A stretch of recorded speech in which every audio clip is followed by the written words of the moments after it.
picture will still be there, but no one will Who's be there going to tell the say, story? Exactly, and it happens a lot. Hopefully you will. I mean, hopefully you. Yeah, but I think it happens a lot that people look into old pictures and then they are like, "Who is that?" And then even at this point already, no one can answer it.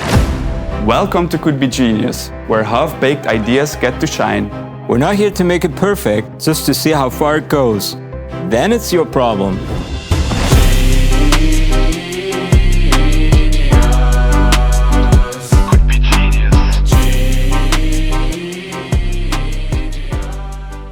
Welcome to Could Be Genius. Welcome. We are at the graveyard. We are at the graveyard, yes. And I think it's worth mentioning that we are not just at any graveyard.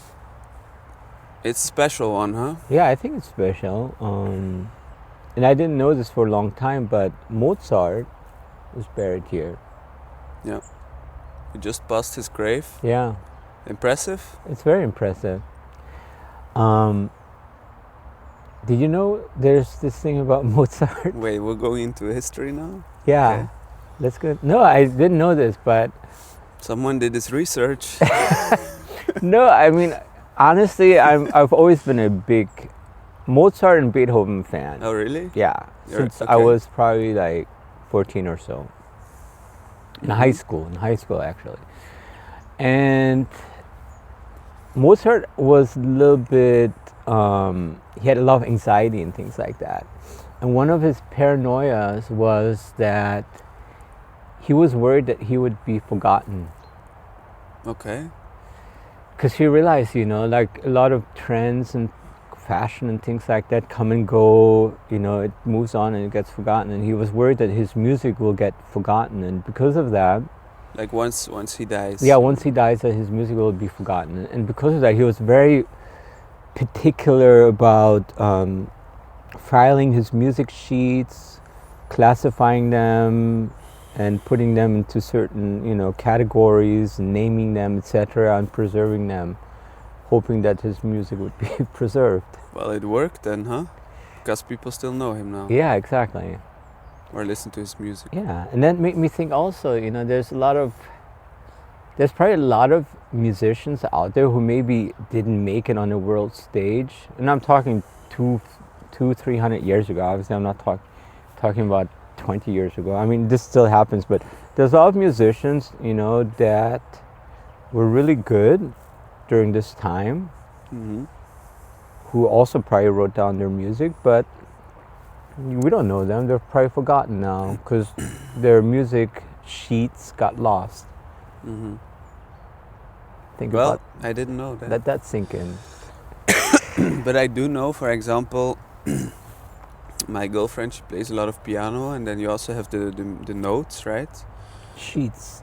Or sheets. Do you call them sheets? Yeah, sheets, true. With the notes on them, right? Sheet of music. And then it's sometimes one song has like 6-7 sheets. And it's Sorry. What? Why is that funny? Because sheets. Well, I said sheets. I know, it does sound like... Okay. Okay, I know where you're going to. So she has... Alright. Yeah. So it happens that it's like in front of the piano, because she has to read the notes, and then it gets all messed up and so on. So I can imagine if you're like a musician and you write a lot of songs, that it's difficult to keep track of everything for sure once you die. And everything is nicely ordered and so on. So I can imagine that one or the other sheet gets lost. Yeah, I mean, imagine if they're not labeled properly, because at the end they're notes. If one gets mixed with another song, or you wrote multiple songs and you have its desk full of sheets, could be chaos. So it was actually kind of cool that Mozart was really, particular about this, and was really conscious about it. Anyways, so we are at a graveyard. Mozart was buried here, and I'm sure there's a lot of other significant people that are here that had some impact on, maybe on a global level, or even just here in Austria, Vienna. Anyways, let's get to the point. Do we have a point? Why are we here? Well, I hope you came with an idea. Oh, I came with the idea, yes.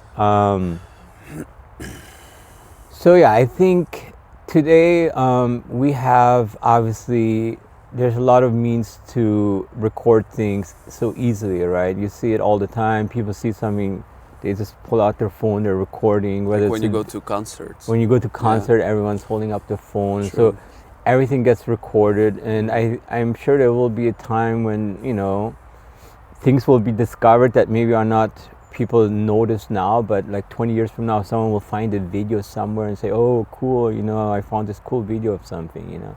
So things are getting recorded. I think they're, you know, somewhere in the clouds or whatever, on your laptop, on your phone. People have like 10,000 photos on their phones nowadays with the memory and what your phone can store. And there's a lot of digital information, you know, everywhere. So I think it gets really cluttered. And I feel like sometimes when there's so much, you know, if there's so much, it becomes meaningless. You know, you look through your photo library and, you know, you have a lot of duplicates and things like that, and you go through it and it's like, Yeah, it's true. I myself, I have like, I don't know, 10,000 pictures or something on my phone. And when I'm on holidays, I take a lot of pictures because it's nice. But then, like, it happened a few times already that afterwards I think like, oh, true, I have so many pictures. So basically what I do, I take a lot of pictures of things, and then I don't even look at them anymore because there's 10,000 of those pictures, and like, I don't know, 60% of them is like trash that I should actually delete, but it got so big that I don't want to invest time in it. So, right. It yeah. becomes meaningless. It's true, you yeah. know, it's but anyway, so let's get to the idea. And another point I want to make before we get to the Oh. idea, just to build it up a little bit. Damn it. When we think about inventions nowadays, or the innovations that, you know, last 20, 30 years, or, you know, that we see, they're very, you know, they're based on becoming more efficient, quick. Making How can money. how can we optimize things? How can we make things quicker? How can we save time? Like a lot of, you know, inventions are based on these type of technology. And what I was thinking when I thought of this idea, and this was a long time ago actually, I thought of this one, I think 7 years ago or so. I felt like a lot of the inventions are missing this human touch, humanity, like this meaningful thing, you know, like something that can carry on and have a meaning behind it. And the whole idea is, how do we preserve certain memories that we create today? You know, how do we capture these moments that we want to be, you know, we want to maybe live on forever. Maybe we want them to carry on to our future generations, our great grandchildren. We want them to look at this or watch something or hear something that has a meaning, that's meant something to us, you know. And the idea is, you know, when we're posting on social media, when we're taking a photo, when we're taking that one particular video and it means something, we want to preserve it maybe. We want to preserve it and make it more timeless. Timeless? Timeless, yeah. Or, you know, make it live on a little bit longer than just, you know, few years or, you know. So the idea is where you have this, you know, maybe it's an app, maybe it's some other form, I don't know, but you capture this moment and you preserve it in this time capsule. It's basically as if TikTok would existed already 300 years ago and you would see TikToks of your great-grandfather. Exactly. I mean, sometimes I look at old pictures too and you wish you could hear people's voices, you know, like great-grandparents or, you know, historic figures even. A lot of these people are not able to tell the story, they don't have a voice. It's always told in a point of view from a historian or someone else, you know, tells their story. But they are not able to tell their own stories. So now we are in a time, and you know, we have the devices, we can do it quickly. Why don't we capture these and preserve them in a time capsule so they can live in the future for people who want to see it? Yeah, maybe before jumping into like the specifics of how you would do that or how we would do that, I remember, like, and I told you this once already, like every time I go to my grandparents, my grandpa is like really, he's very invested in like history, also German history and so on. And every time we go there, he always shows something. Like I don't know how many books he has or picture books or whatever, but every time it's something new, or or I forget about it, but I think it's something new.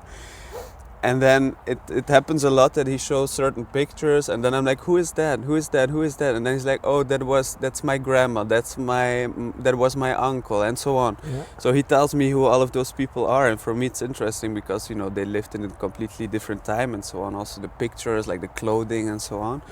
But at one point, when my grandpa would pass away, for example, this picture will still be there, but Right. no one will Who's be there gonna tell the say, story? exactly, and it happens a lot. Hopefully you will. I mean, hopefully you. Yeah, but I think it happens a lot that people look into old pictures and then they are like, who is that? And then even at this point already, no one can answer it. They're like, Yeah. yeah, I don't know who that is, but that is your great grandma or whatever. So this gets lost. Yeah, and I think it's crazy that we're still relying on verbal, like so his grandpa told him something, he's telling you this, and hopefully you will remember it well enough to tell it to your children, and they will tell it to their grandchildren.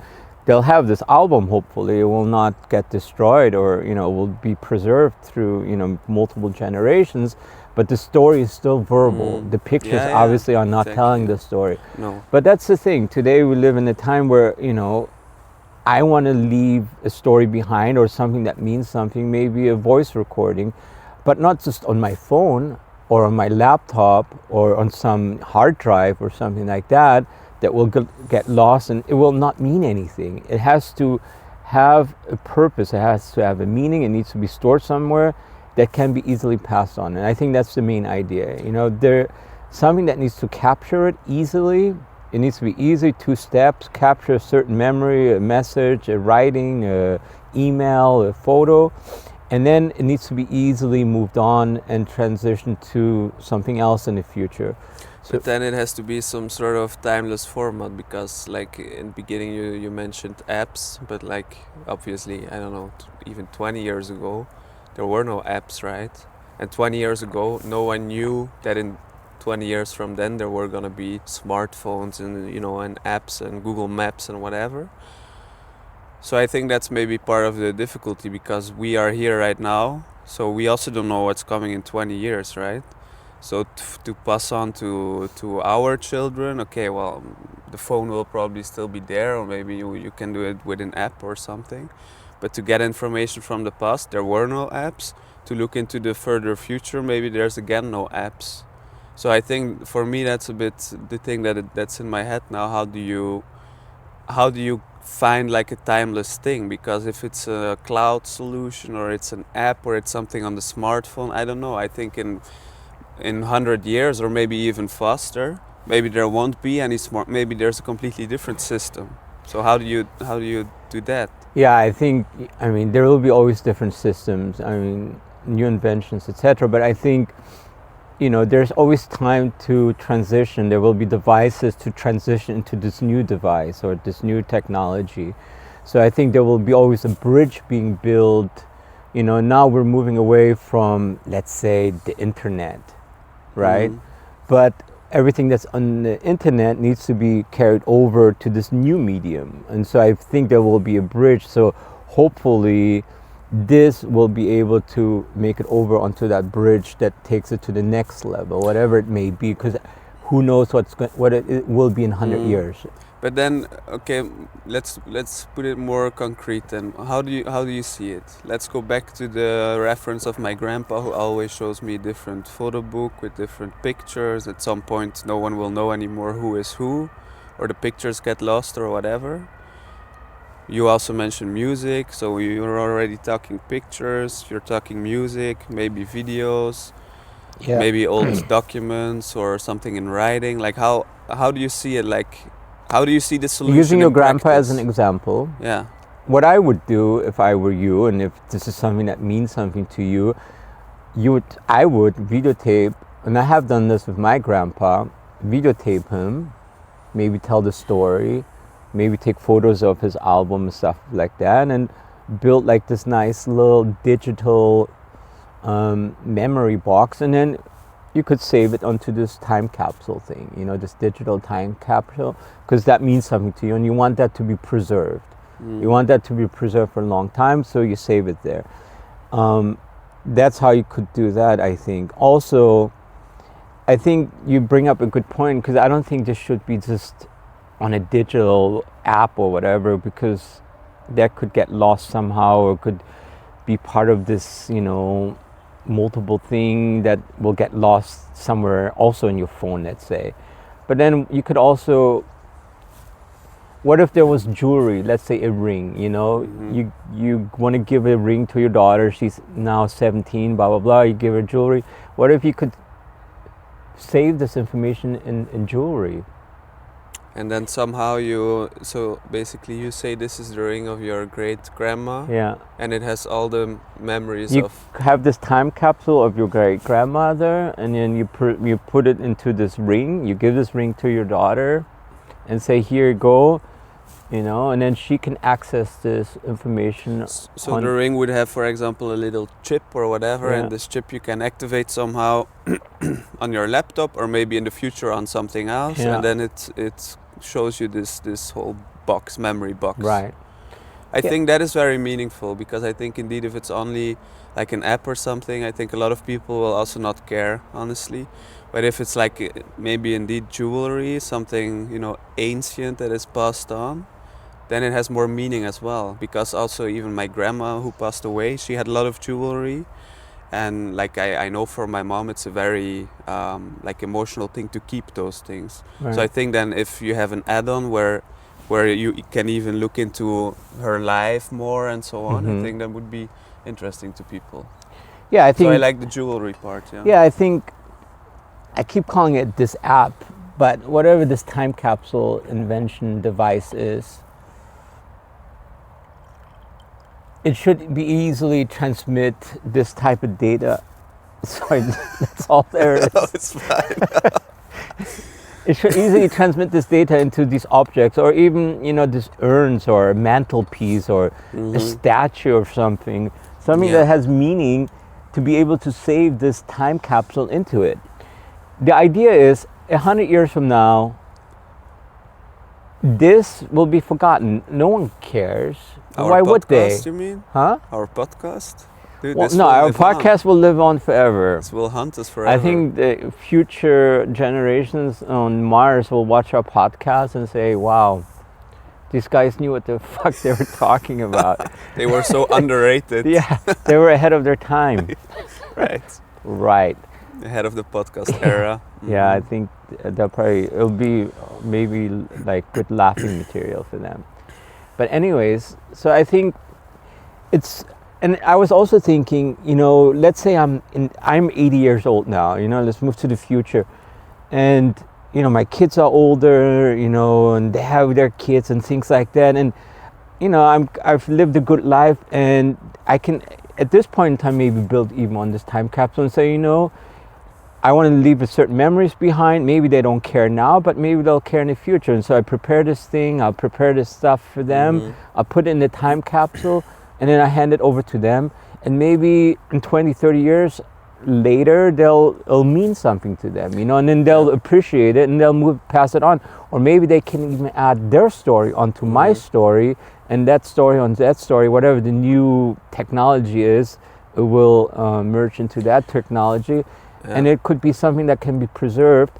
Or if you might want to make it public yourself too, then you make it public. I don't know, if you want strangers to, then you make it public on the internet, I guess, and then people can type your name and they can find that information. Two points. One point, I think this makes a lot of sense. I think people who retire and who are, it's a fact, who are statistically closer to passing away, I think a lot of those people are a bit concerned that they will be forgotten, right? Right. Like, oh, if I die, will people still remember me in 20 years, in 30 years? So I think there it makes a lot of sense. So I think when people retire, that would be something that would be interesting for them to start building on. Yeah. The second point is that maybe older people with newer technology and so on, I also see with my grandparents, they don't have a smartphone, they have a very simple Nokia, Oh, really? Yeah. So I think, but they are also already 89 and Right. 86 or something. So that's a bit the challenge for me, like how to do this, because my grandpa, for example, he has a lot of different books and so on, but I can imagine that he would be overwhelmed. So maybe if there would be a company that starts looking into building such a memory box, vault, whatever, maybe they can also offer this service where, for example, my grandpa takes all his documents, he goes there, and they kind of register everything for him, and they Okay. listen to him, and like this he only has to talk, and So he they doesn't have create- to do the implementation. So they create this time capsule for him. Yeah, That would be cool. and yeah. then you would can they- choose jewelry, how you want to pass it on, and so on. If you want to add something on it, if my dad later wants to add, he maybe can go there too, and then he adds it, and I don't know. I think that's interesting. Yeah, I mean that way it's not, the pressure is not on you. Mhm. Maybe you still don't care about it. Maybe you Exactly. want to. Maybe you don't have time to do it. So your grandpa will make a conscious decision, and say, this is important for me. This means something for me. I want to preserve it for my grandchildren. And he doesn't have to look into how it works exactly, the technology, Yeah. how to store everything. He just goes, he takes all the documents, and he talks with someone from who would start such a company. I think that would be an easy solution. Yeah, and I think for this thing to also work and not just to be one of the many apps that's already available, because I know there's similar things already available, and I'm sure a lot of people will say, oh, doesn't that exist already? Yeah, of course they exist in certain shapes or forms, but I think it's important that this thing would capture everything. It would capture what you just said. It will also capture things like, on social media, sometimes when you're on WhatsApp, someone sends you a video, or on Instagram, you post something that means something to you, that it's easily can transfer onto this device, So on WhatsApp, someone sends you something, oh, this is really cool. 1-2 clicks, it's on there. It's Yeah. in the time capsule. Yeah. Maybe you can organize it later, but it is on there. So you're on Instagram, you just posted a story, or and then you say, oh, I kind of like it, and then you capture it on the on this time capsule. So I think it it's- needs to work yeah. very efficiently. I just wanted to say that I think this is also very similar with, I mean, maybe you never had it, but Snapchat. Because Snapchat, Someone sent me a Snapchat the other day, and I was like, this logo looked familiar. I'm like, but it's yeah, when did that come out? I mean, that came out like, I don't know, at least 10 years ago. It's not, and it was everyone was using it. And the idea of Snapchat was you send a picture and it's available for like 10 seconds and then it disappears forever. Ah. But at some point you could also save your own pictures that you took and so on. Mhm. And I know for a fact, I'm one of them. A lot of people now still have this Snapchat app but don't use it anymore. But they still have it because there was this function where you could save certain pictures and videos, and those are funny. Uh-huh. So I still have the app as well because there's some crazy videos and so on it. So that also links to the idea. If you could pass it on to something else, you don't need to save it on 30 different platforms and so on. Right. No, that Yeah. makes sense too. And I also know people with Instagram as well as Facebook, for example, they don't want to use it anymore. It's outdated. Like I don't use Facebook, but then maybe you go on Facebook and you see certain things that you had on Exactly, there yeah. that you like, so you put it on this time capsule, and then you cancel your membership. Same with Instagram. You say, okay, I'm over Instagram. I don't need to use it anymore. But there's some cool stuff on there. Yeah. Why exactly. let it get forgotten for a long Yeah. time? So you put it in this time capsule, and then eventually you put it on a physical thing, like a ring, a necklace, something that Something will meaningful. endure the time. I was also thinking now, would this only work for like a family? So let's say you have a ring and then there's the memories of your great grandparents and maybe even their parents or whatever. Maybe it can indeed add on as time evolves. Or would this also work for like houses? Let's say you were gonna buy a house somewhere. This house has been there for 200 years. Happens a lot. Like not all Right. the houses well, are new. especially here in Or like Europe, yeah. apartments or whatever. For me, it would be interesting to know this too. Like the story of who, the house. who lived in the house before? When was it built? Who built it? What kind of people lived in it? It would be interesting to know, no? Yeah, but it also could be a realtor's nightmare, right? If it's a horror house. If it's a horror house, people died, people got some crazy... Horror house. Horror house? Wait, I think we said Okay, which something one? else. What? I said horror house. Okay, not that's what I whorehouse. thought. That's what I thought you said. Oh, okay. But I mean, could backfire. But yeah, for me, it would be interesting. I love history, so for myself, that would be interesting if a house could essentially tell a story, right? True. Yeah. Even here at the graveyard, we were walking by earlier, and you see the names, you see some cool gravestones, you even see maybe what they did, but that's all you know. Like, there's no story. Like, this probably exists already, right? Where you do the QR code on the gravestone, and then you can maybe have a short biography of the person. I don't know. I never saw this. You ever scan the QR code of a gravestone and it's told No, you stuff? I never did, but I would think that exists already. Maybe it exists, but I didn't see it. Maybe that's yet. another episode. Yeah, maybe if people decide to make this public, then this could be a possibility. In the museum you do that, right? Nowadays you have Yeah. your phone, you think, and you put a number and it tells you a story about what you're looking at. Sometimes I do that, and then you realize you're looking at a vase, but that vase had a pretty cool story. If you didn't hear the vase, it changes then it'd be like, things, it's just huh? a vase, who Yeah. cares? Yeah. But yeah, I think everything has a story. We have stories, and I know we always dream of living forever. I mean, there's numerous songs written about it, Oasis, Forever Young. Yeah, I know this Alpha- one. Yeah. Mm-hmm. And I think this is a human thing, I mean, no one wants to live forever, but maybe certain memories could live on forever. Yeah. Certain stories. And the other thing, last thing I want to say is, when we look at history, whether it's, I don't know, Napoleon, or I know they wrote stuff back in the day, but wouldn't it be cool if certain historic figures could tell their own story without historians telling their story, that maybe got a little bit diluted, maybe lost certain points, to hear it from the person themselves? Like a hologram or something. Yeah, they tell their story, what they went through, what they thought. I think that would be cool. And now that we have the technology, I don't think we're using it efficiently to preserve certain things.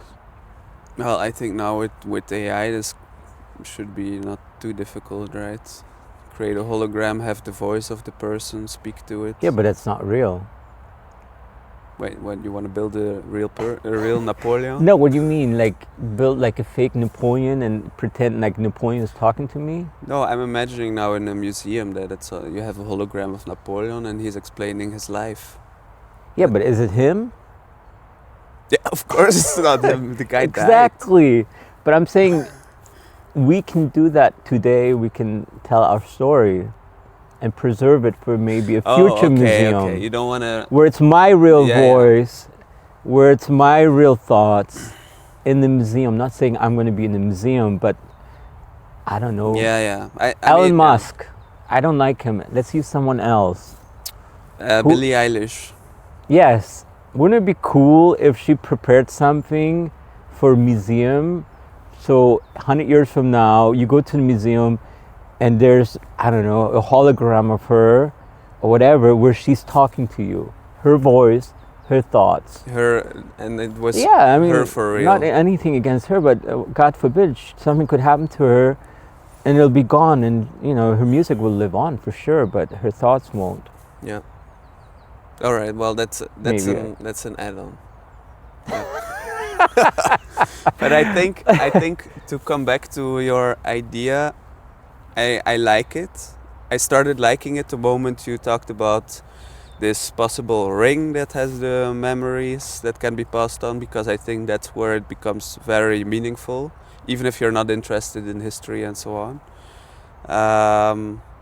So I could see it work. I think it's we would have to check a bit how exactly what the business model would be or whatever. But I think such a thing Business is model?